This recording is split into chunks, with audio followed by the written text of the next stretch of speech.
Good afternoon. Welcome to EduSat Network. Friend, as you know, we have organized two lectures on religion and culture. Today we will discuss basically about religion in Indian context. So, on your behalf, I welcome Dr. Amit Sharma for EduSat lecture on this very topic. Welcome, sir. Thank you.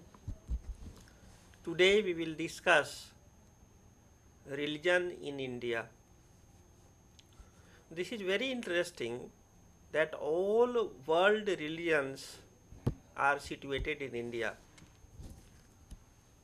And interestingly, even religions which came from outside, like Christianity and Islam, they are older in India than in Europe. For example, Christianity came to India in 1st century AD, whereas Christianity went to Europe in 4th century AD.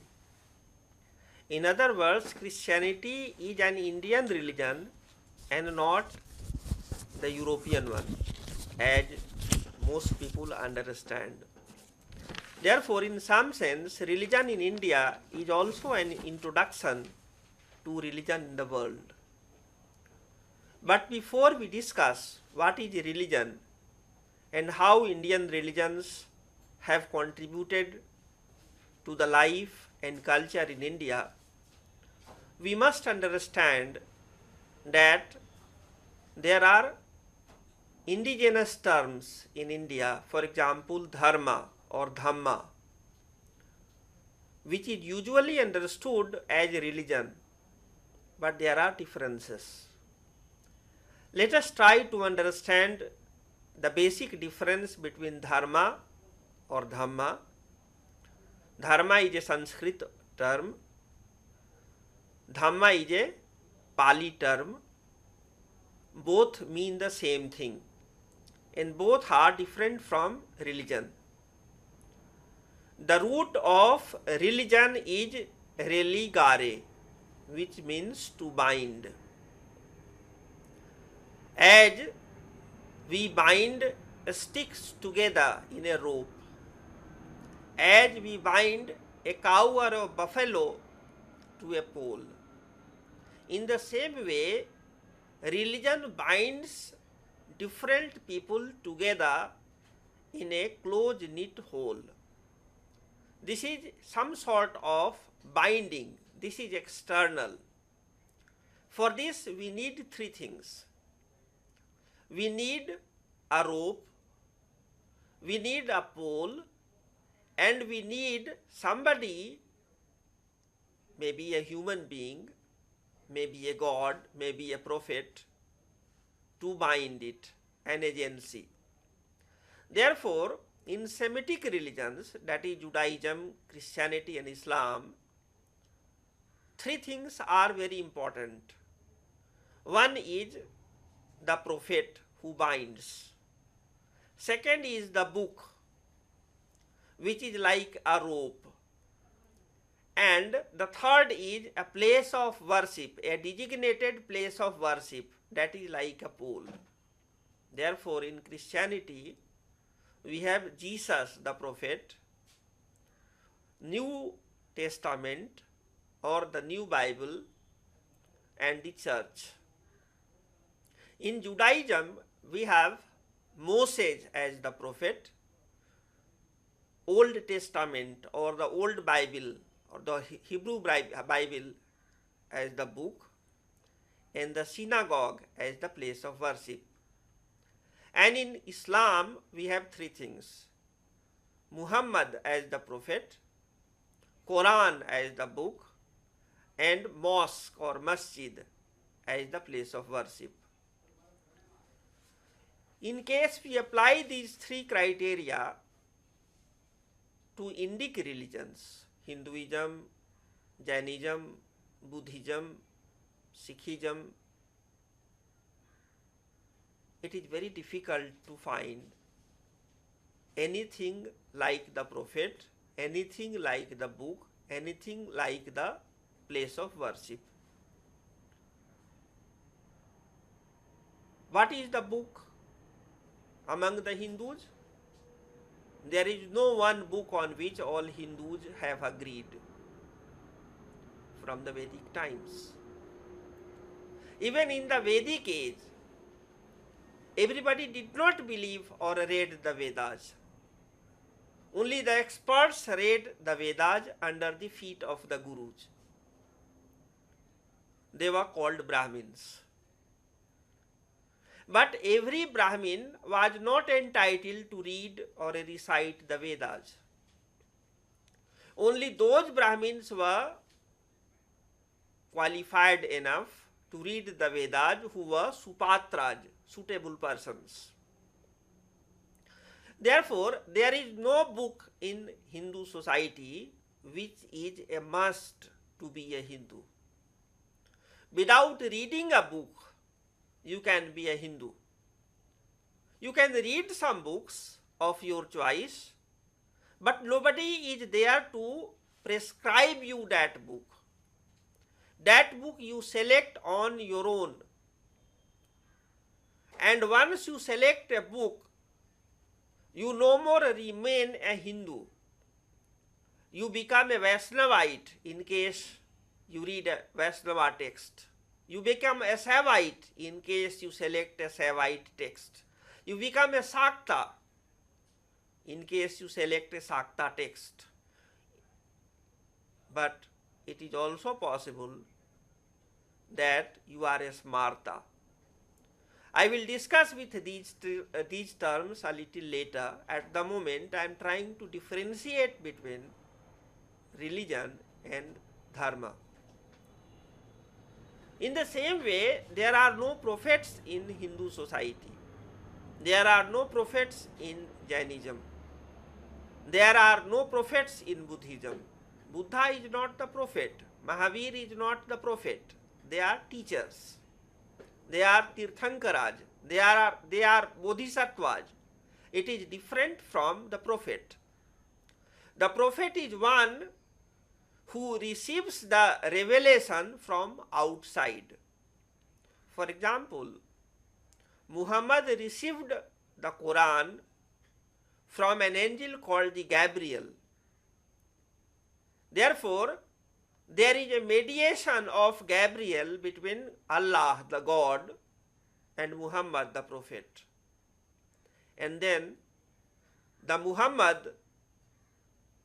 gave the Quran to the Muslims. Therefore, there is a mediation between the Allah and Muhammad by Gabriel, and there is a mediation between the Quran and the Muslims. It is mediated by Muhammad. It is also mediated by the Maulvis. Therefore, some sort of mediation is inbuilt in the Semitic religions. The same is true about Jesus Christ and Christianity. Jesus is the prophet. He received the revelation through the angel, and he is considered son, the only son of God the Almighty. Therefore, there are three things in Christianity. One is the God, who is the Father, then Jesus, the Son of God, and then there is the Holy Ghost. The Holy Ghost mediates between Jesus and God. The same is true about Judaism. Moses received the revelation through the angel. Therefore, Semitic religions, that is Judaism, Christianity and Islam, are mediated religions. The prophets and the God are mediated by the angels, and the prophets mediate between the God and the commoners. In contrast, in Indic religions, revelation is not necessary. What is required is self-realization. In other words, in Semitic religions, the truth comes from outside. The truth is external to human beings. In India, truth is internal. It is intrinsic. It is the product of self-realization. There are two types of realizations. One is realization of truth as Atma, personal soul. And second is realization as Atma, which is a pind of Paramatma. In other words, there is self-realization and God realization. Self-realization is a realization that man is not only a body, mind, heart. It is also a soul.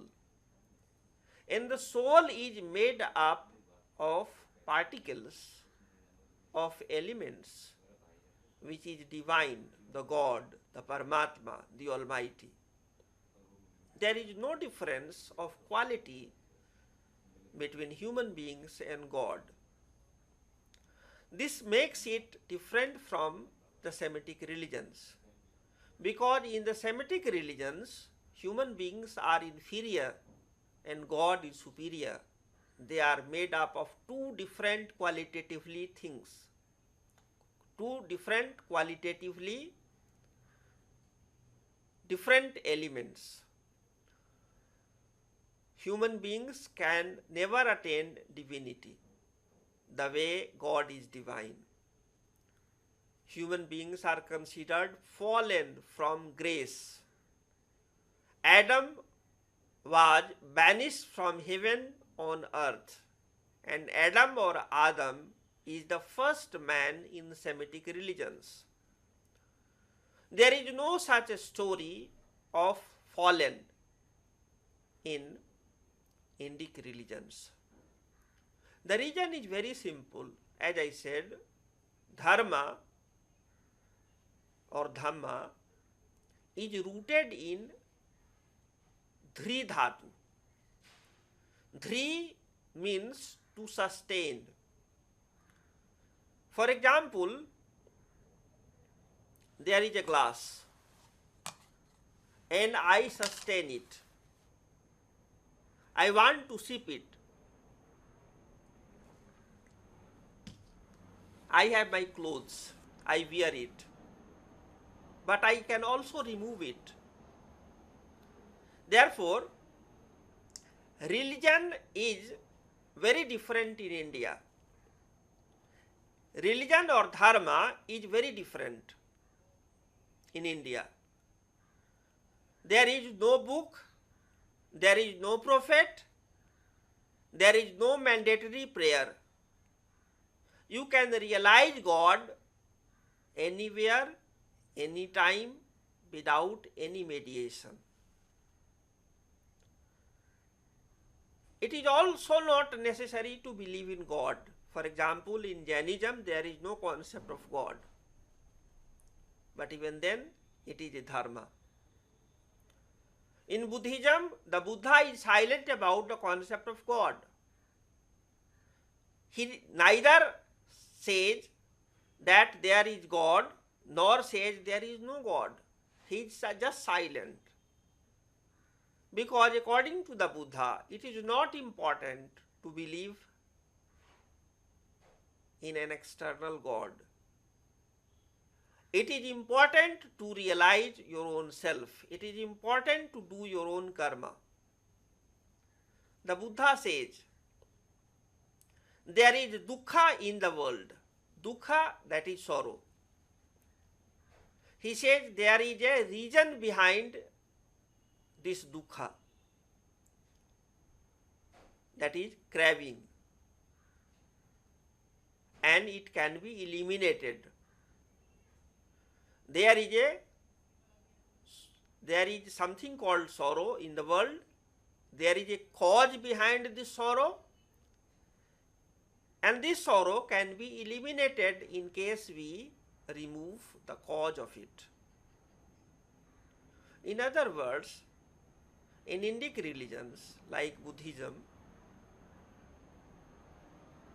Jainism, and Hinduism,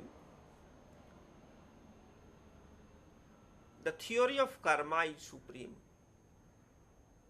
Even God is not above this. For example, in Vaishnavism, there is a god called Thakurji. In North India, there are Thakur Badis. Do you know who is the Thakurji? The Thakurji is Krishna, Lord Krishna. But he is not a normal Krishna. He is a leper Krishna. He is suffering from leprosy or kodh, kust. Why? Because after the war of the Mahabharata, Lord Krishna was playing the flute on a branch of a tree, and his lotus feet was hanging. There was a Bahelia who was an incarnation of Bali in Treta Yuga. Lord Krishna belongs to Dwapar Yuga. Lord Ram had killed Bali in a very deceptive way. He did not fought Bali directly.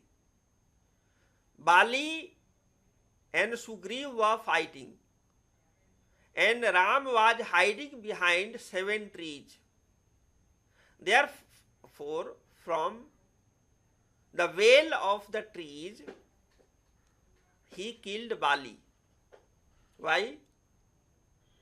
Because Bali was given a boon by God that whoever will come before you will become half in energy and valor and strength. Therefore, had Ram faced Bali directly, his energy would have been taken away. At least 50% of his energy would have been taken away by Bali, and then Ram would not have been able to kill Bali. Since he killed Bali, therefore he accrued bad karma, and in the second avatar of Lord Vishnu, Ram becomes Krishna and Bali becomes Bahelia. Now, when Krishna was playing the flute, Bali in the form of Bahelia or the reincarnation of Bali struck by an arrow, and there was a wound in the feet of Lord Krishna. This wound became malignant. It became a kodh, a kust. He became a leper. And Hindus started worshipping him. Just to remind that in case Lord Krishna is not above karma, we are not above karma. It gave a message that a good karma will give a good result, a bad karma will give a bad result, and nobody can escape from the fruit of the karma. It is called bhagya or luck. In Christianity, it is very different. In Christianity, there is a concept that Jesus Christ or Isa Masih had sacrificed his life for the welfare of the humanity, and he accumulated surplus grace, and this surplus grace is deposited in the divine bank of the Pope. Therefore, in case you pray to Jesus Christ, or in case you confess your sin or crime to the Pope or his representatives, the bishops, then Jesus Christ may forgive you. Even if you have committed hundreds of crimes,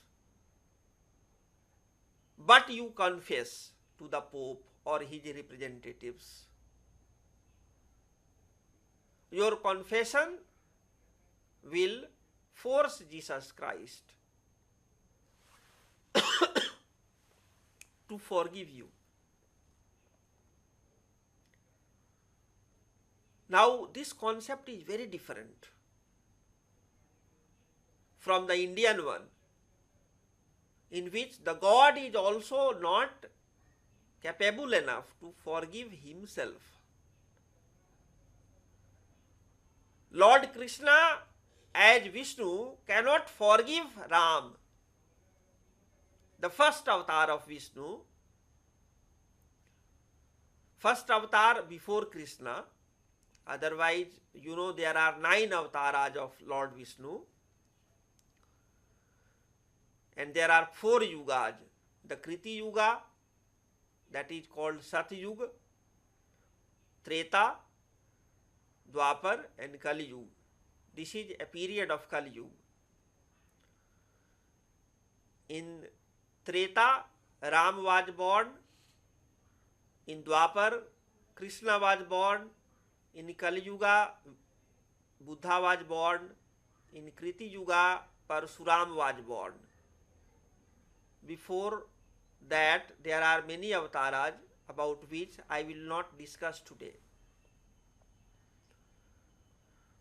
Therefore, what I wanted to stress is the fact of non-duality between nature and culture in Indic religions. What is the dharma of sun? To give light and heat to human beings. What is the karma or dharma of moon?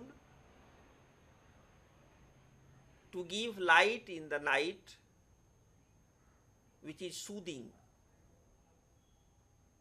which is pleasant, which is cold.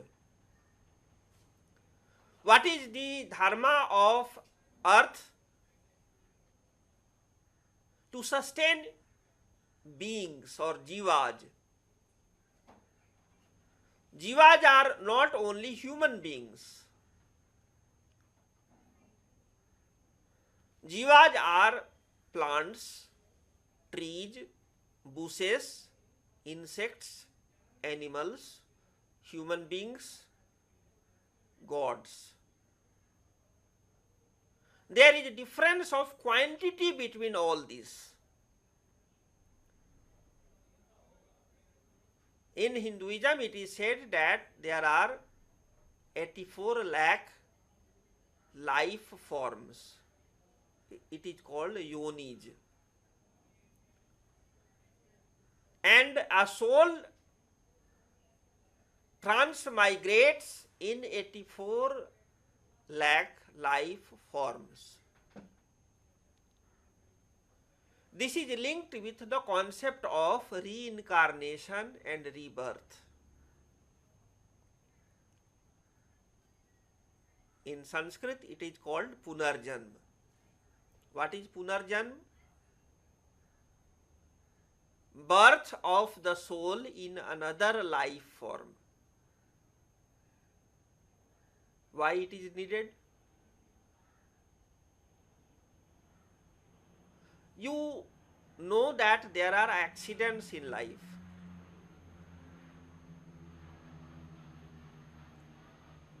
You are going on a road and a car strikes at you and you are dead. But before your death, you had done many karmas, the fruit of which is yet to be realized. It is yet to be enjoyed. Therefore, what is the rule?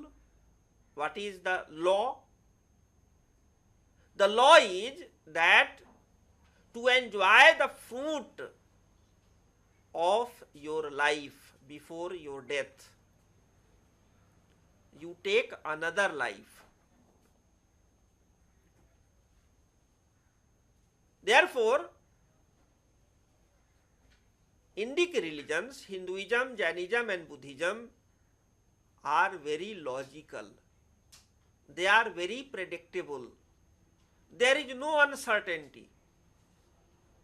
There is no need to please God. In case you do your duty rightfully,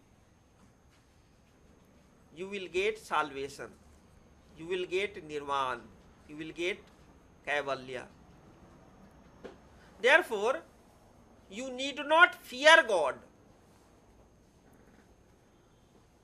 In Semitic religions, Christianity, Judaism and Islam,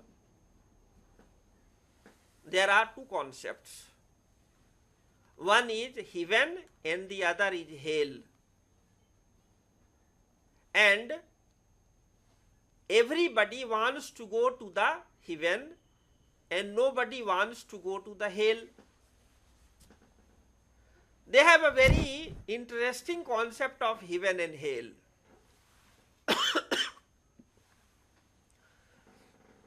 They say, their scriptures say that in heaven, that is Swarga or Jannat, you will enjoy all the luxuries of this life. There will be the most beautiful woman serving at you. I do not know what is the concept in case you are a woman. Will there be handsome men serving you? The scriptures are silent about it. The Semitic religions are male-dominated religions. Indic religions are very neutral. There is no gender of God in Hinduism. There is no gender of God in Christianity.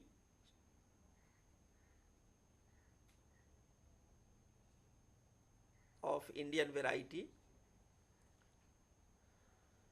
but there is a male God in Christianity of Europe. God is male in Judaism, Christianity and Islam outside India. In India, under the Indian influence, under the Hindu influence, you have a different type of indigenous Christianity. You have a very different type of indigenous Islam. For example, the Sufi Islam. In Orthodox Islam, music is a no-no. But in Sufi Islam, music is the means through which you talk to God.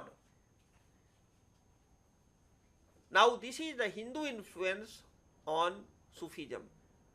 Therefore, Wahhabi Islam or Orthodox fundamentalism of Islam, the Arabic Islam, they think that Indian Islam is inauthentic Islam. There are too many Hindu influences on Islam.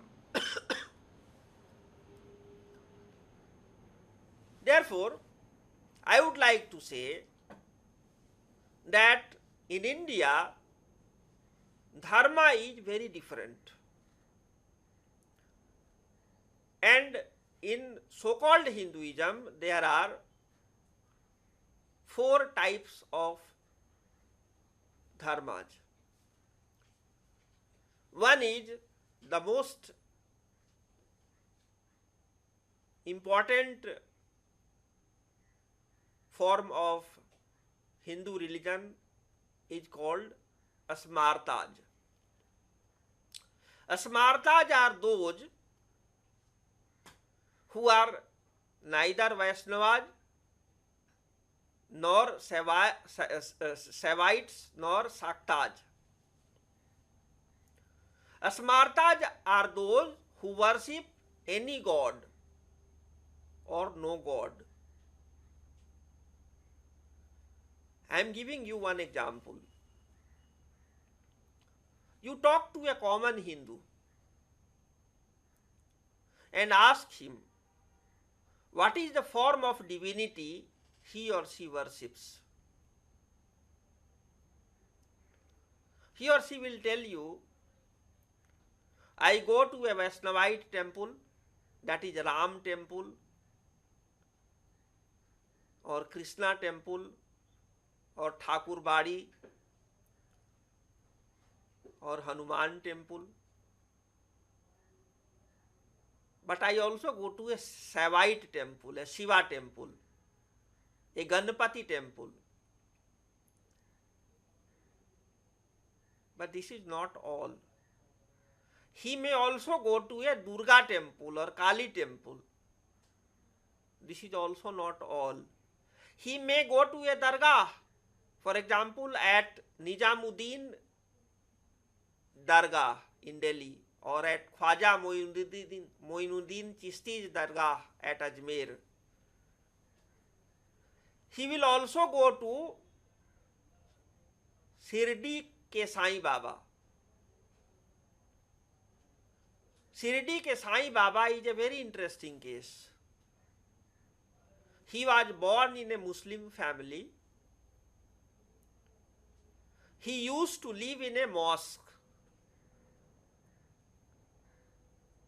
And he used to call God Allah. But today you will find many Sai Baba temples all over India, including in Delhi. And he is usually referred as Sai Ram. Ram was one of the incarnations of Lord Vishnu. By calling him Sai Ram, it is implied that Shirdi ke Sai Baba was an incarnation of Lord Ram. But in his whole life, he never uttered to God as Ram. You will call it is natural, because you do not worship yourself. In case he was an incarnation of Lord Ram, then it was not logical for him to worship Ram. But in case you read Tulsi's Ramcharitmanas, you know that Ram used to worship Lord Shiva. Now Sai Baba was not worshipping Lord Shiva as well. He was worshipping Allah.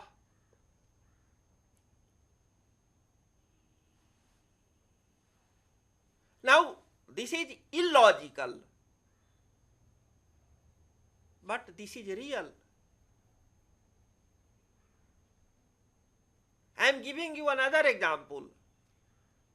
There was a person called Raja Ram Mohan Rai. He founded the Brahma Samaj in Bengal. He was succeeded by Dwarkanath Tagore.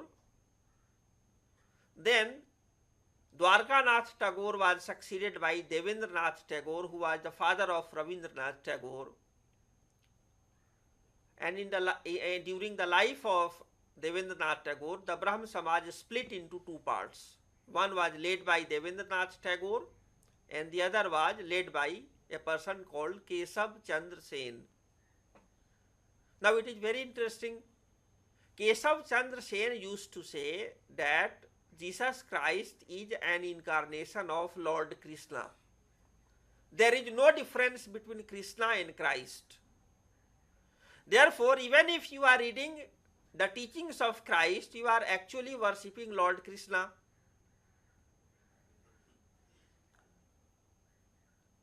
Do you know how many gods are there, gods and goddesses are there in Hindu society? In case you ask an expert, he or she will tell you 33 crores gods and goddesses are found in India. But in case you ask the date when this was said, then you will find that it was said in the early part of 19th century. Then the population of India was 33 crores. Today what is the population of India? 121 crore. Therefore, how many gods and goddesses are in India? At least 121 crores. But this is a wrong figure. As I said you, human beings are not the only creations of God. Today, most people say there is overpopulation in India. I disagree.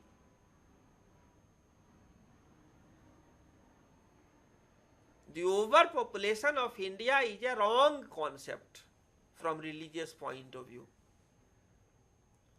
You are cutting trees,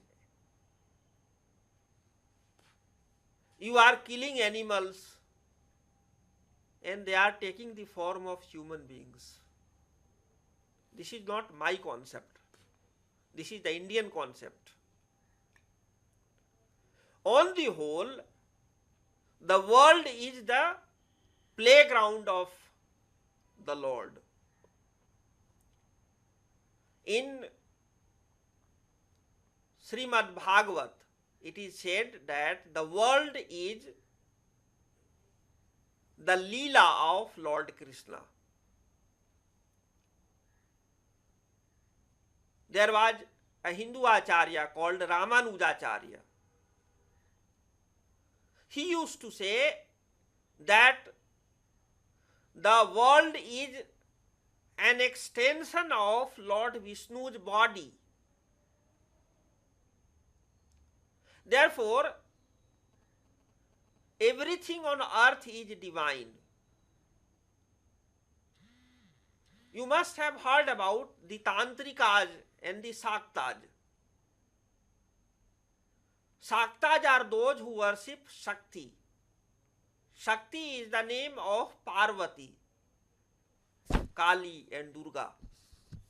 They are one and the same thing in different names. And it is said that Lord Shiva is Ardhanarishwar. He is half male and half female. And when you worship God as male, for example, Ram, then you have Sita also. And you must have seen that Hindus do not recite, they do not jap as Ram, Sita, Ram, Sita, Ram, Sita. They jap the other way round. Sita, Ram, Sita, Ram, Sita, Ram. It is not Krishna Radha, Krishna Radha, Krishna Radha. It is Radhe Krishna, Radhe Krishna, Radhe Krishna. Are you getting my point? I am trying to say that in India, God is neither male nor female. He is either Nirgun, Nirakar. He is without quality, without gender, or he is Ardhanarishwar, half male and half female, or there is Yugal Upasana, worship of the couple. You worship Lakshmi Narayan, you worship Radhe Krishna, you worship Sitaram. But there is also an interesting thing. You also worship Hanuman. Who is Hanuman? He was a devotee of Ram, but he is also called Rudravatar. Now, in Ram temples or Sita temples, you will never find the icon of Love Kush, the children of Ram and Sita. You will find Ram Lakshman, Sita and Hanuman, or you will find Ram, Sita and Hanuman, or you will just have Hanuman. In the same way, Ganapati or Ganesh is more important than Kartikeya. Ganapati or Ganesh was not the biological child of Shiva Parvati. The biological child of Shiva Parvati was Kartikeya. But at least in North India, he is not worshipped by the common people the way common people worships Ganapati or Ganesh. In other words, in India, the adopted children, the adopted son is more important than the real son. Why? Because in India, it is dharma. This is duty, moral duty. This is cosmic duty to sustain the whole cosmos. Therefore, the good king will select his successor not according to the biological order of the offspring. For example, this country, India, is known as Bharat. Now, why it is called Bharata? Because there was a king called Bharat. Who was Bharat? He was the adopted child of the king. He was the adopted child of the king. He was not the real child. In Mahabharata, you can find this. Therefore, what I want to stress is the following. Religion in India is very fluid. Religion outside India is very solid. And the modern physicists say energy takes three forms: solid, liquid and gaseous. I am saying that religion in India is not solid, it is liquid. It takes the form of the pot of your body, mind and heart.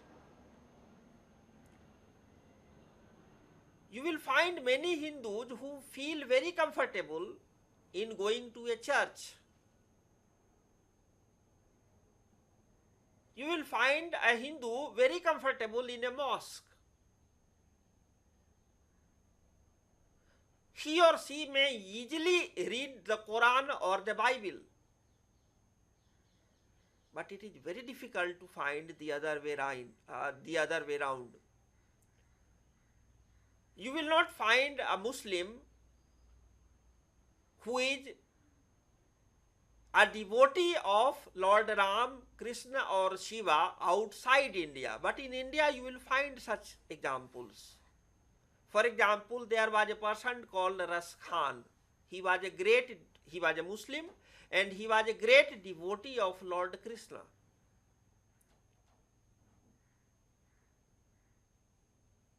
There is a person called Raimondo Panikkar. He is a devotee of the Vedas.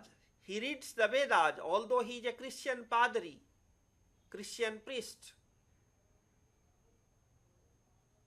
Therefore, I want to say that in India, religion is very fluid in the form of dhamma.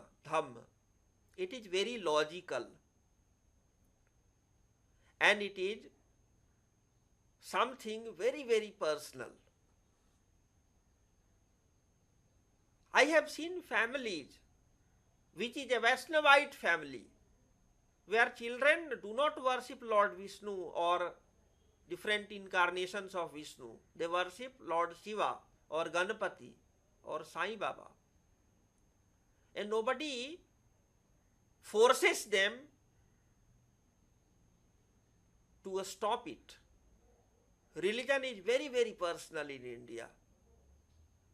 I have seen many Arya Samajis. In Arya Samaj, there is no Murti Puja. The husband is Arya Samaji, but the wife is a Sanatani. In Punjab, the Sikhs and Hindu remarry.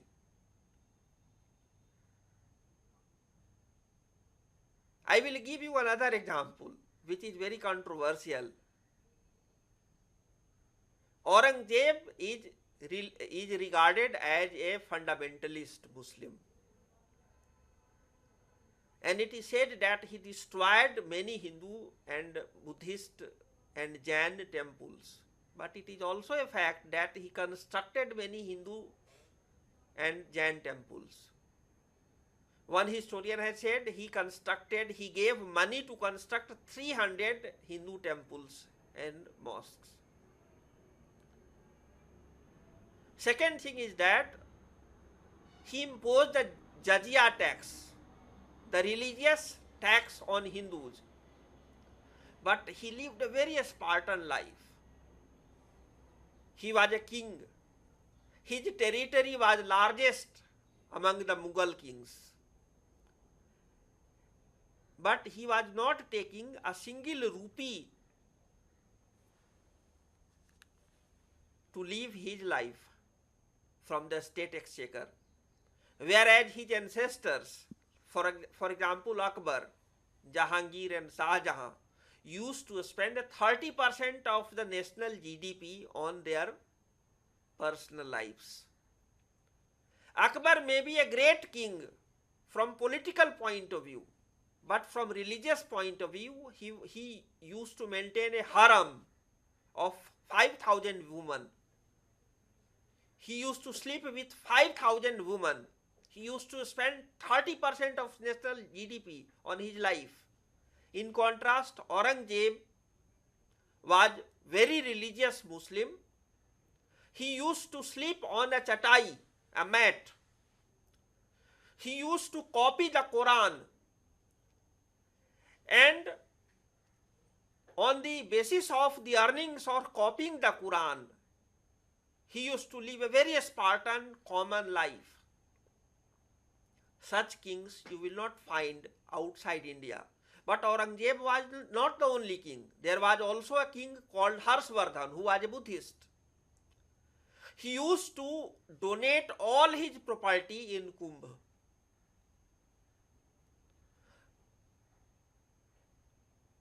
You must have read about Lord Ram. On the complaint of a dhobi, a washerman, he banished his own lovely wife, for whom he had fought with Ravana, the almighty demon.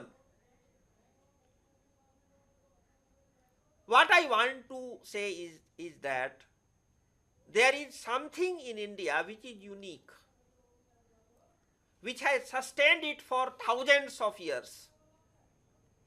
And that uniqueness comes from the interplay of religion and culture in India. Religion and culture in India is interdependent on each other. And in culture, arts have played a more important role than sciences. In religion, science has played a more important role than arts.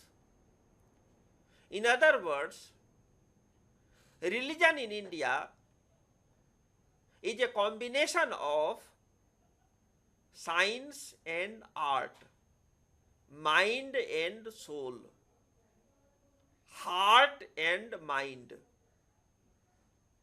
reasoning and faith. In other religions, in religions of other places, you find the preponderance of faith.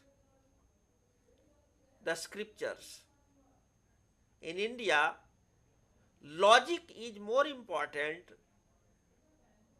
than blind faith. There is a logic behind everything the Hindus or the Jains or the Buddhists or the Sikhs believe in. It is very logical. And in case you read the holy books of the Hindus or the Buddhists or the Jains, you can select your own dharma, which will make you complete, which will make you contented, which will make you fulfilled, which will make you divine. I think I will stop here and let there be some queries and questions. Oh, well, you explained all the characteristic of the different religion and also what kind of Indian religion is. But one thing which we wonder to know, despite of all these fluidness, or we can say that have kind of accommodative nature, we Indian, why there is some kind of aggressiveness in the psyche of the Indian people when it comes to the other religion?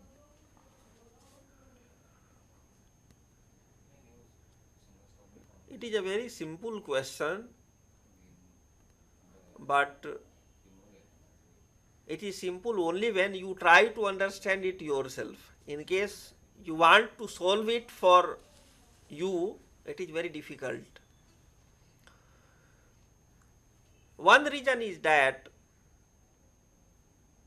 most Muslims and most Christians in India are the converts from the Hindu society. And this conversion is only superficial or conscious. As Sigmund Freud said, human beings live in three spheres: conscious, subconscious, and unconscious. Consciously they have converted, but subconsciously they have common heritage, and unconsciously they sustain that common heritage. Therefore, Hindus are very tolerant to other faiths in India. This is one aspect of the truth. But there is also the other aspect of the truth, and that is interesting. Indians are not tolerant of only other religions. Indians are also tolerant of the invaders. Every civilization has been invaded by one community or the other community. And once invaders come to a country, there is hostility, permanent hostility between the invaders and the invaded. But you will find that once the invader settles down in India, there is peaceful coexistence. Before 18th century, there was no communal riot in India. Do you know this? Yeah.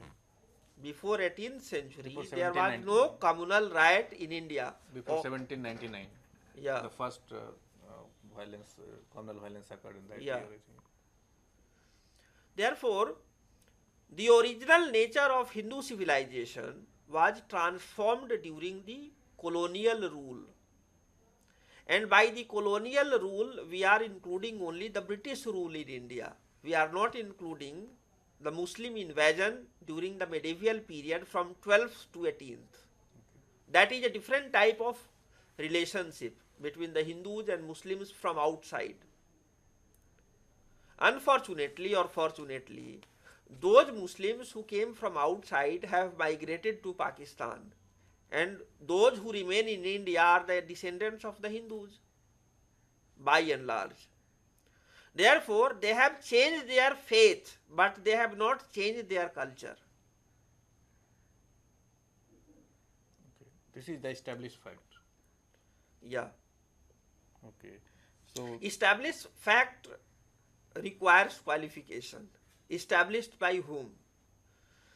by academician, they have done a Yeah. study and the research, and after that they make this It is by and large, Right. it is by and large verified in the field. It is by and large verified in the field, but you know that social sciences are written from different ideological positions. Right. There and modern people are the most intolerant people. The modernity is very intolerant of other systems. For example, allopathic medicine, it is very intolerant of homeopathy and Ayurveda and Unani. Right. Whereas homeopathy and Ayurveda and Unani, they are not intolerant of allopathy. Are you getting the point? Yes, yes. So, as you said that by and large, the Indian psyche is tolerant, and they have already shown Yeah, it over the years. one reason is that in India, for example, it is said that there is one truth, but that can be expressed through different languages, different mediums. So, well, friends, with these words, we conclude the lecture here today. And I thank all of you for watching the lecture. And on your behalf, I thank also Dr. Amit Sharma for giving such an insightful lecture and enlightening to us on this very complex topic, which is very difficult to understand on their own from different perspective. So he has given us insight and also perspective from which we can learn to know how to understand the religion and Indian religion. In fact, thank you very much.